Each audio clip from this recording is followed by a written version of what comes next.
Now, India Today in 2018 has visited Dev Bhumi Dwarka, where Prime Minister Narendra Modi went underwater to pray at Krishna's submerged Dwarka today. Those are the visuals that came in a little earlier from today. But here's a quick look. Back in 2018, when India Today got down to get a glimpse of Lord Krishna's own adobe. Gujarat के सौराष्ट्र में गोमती नदी के तट पर सनातनी मान्यताओं के तीर्थ द्वारकाधीश का मंदिर है। पुराण बताते हैं कि सदियों पहले यहीं से कृष्ण भगवान की सत्ता शुरू होती थी।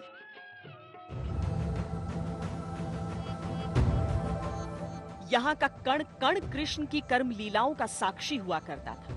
आज यहाँ सिर्फ समुंदर की लहरों का शोर सुनाई देता है।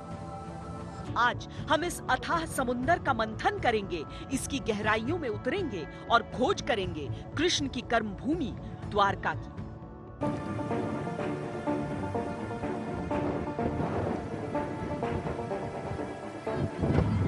हमें बताया गया कि शांति भाई बंबानिया यहाँ कुछ दशकों से स्कूबा डाइविंग का प्रशिक्षण देते हैं। यहाँ तक कि समय समय पर आने वाली शोध टीमों को भी सपोर्ट करते रहे।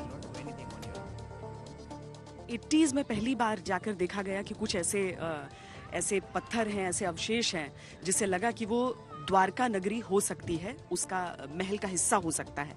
जिसके बाद बहुत मरीन आर्कियोलॉजिस्ट्स ने इसके बारे में रिसर्च करना स्टार्ट किया। आप जब नीचे जाते हैं तो आप क्या देख पाए हैं? पहली बात तो ये कि वो 1988 में जी और सबसे पहले यहाँ वो ओशियोनोग्राफी गोवा से लोग आए under the leadership of mister S R. Rao. Now he is no more, but he started first and then he explored and they found the remains of ancient Dwarka. कितना नीचे जाना पड़ता है? It is not much, you can say nearly between 60 to 80 feet. 60 to 80 feet नीचे जाने पे दिखता है ऐसा कुछ की अवशेष? Yes, yes. शांति भाई पहले तो हमें डाइविंग के लिए ले जाने से कतराते रहे, लेकिन लंबी बातचीत के बाद आखिरकार वो प्रशिक्षण देने के लिए तैयार हो ही गए। प्रशिक्षण के तहत पहले मुझे इस नली के जरिए सांस लेने की प्रैक्टिस करनी थी। नाक को ढककर पानी के नीचे इसके जरिए मुंह से सांस लेना था। इसे स्नॉर्कलिंग कहते हैं। करीब आधे घंटे तक लगातार ऐसा करने के बाद हम अगले पड़ाव की ओर बढ़े।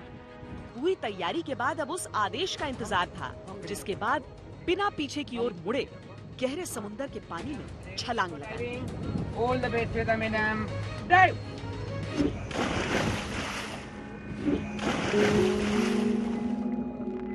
जैसे जैसे शरीर नीचे की ओर जा रहा था, कान के पर्दों पर दबाव हद से अधिक बढ़ता जा रहा था। अपने ही सांस के बुलबुले कुछ देख पाना मुश्किल कर रहे थे, लेकिन श्री कृष्ण की उस अलौकिक नगरी को देखने की उत्सुकता हर दर्द पर हावी थी। लोहे के वजन के कारण भारी शरीर जब समुद्र तल पर जाकर टिका तो आसपास अविश्वसनीय दृश्य था।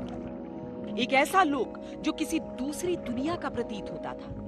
रंग बिरंगी मछलियां छू छू कर निकल रही थी, लेकिन हमारी नजरें तो उन दीवारों को ढूंढ रही थी जहां कभी श्री कृष्ण का वास था। समुद्री पौधों की परतों से तल ढका हुआ था, इसीलिए शुरुआत में ये एहसास ही नहीं हुआ कि वहां क्या है। लेकिन जब उन पौधों के नीचे झांकते पत्थरों को ध्यान से देखा तो लगा वो प्राकृतिक नहीं बल्कि मानव निर्मित ढांचे का हिस्सा है।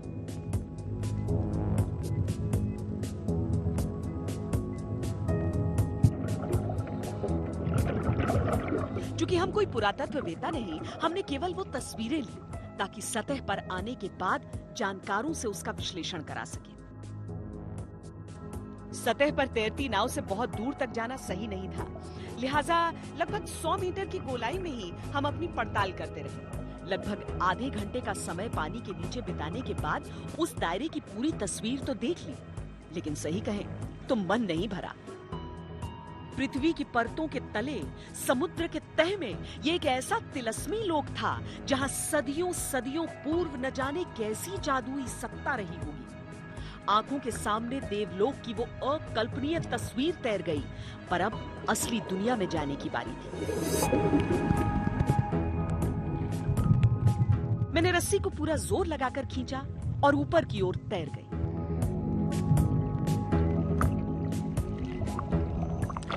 समुद्र के नीचे की एक तस्वीरें होती हैं जो कैमरे में कैद होती हैं, और दूसरी वो तस्वीरें होती हैं जो आपकी आंखों के जरिए आपके जहन में कैद हो जाती हैं हमेशा के लिए।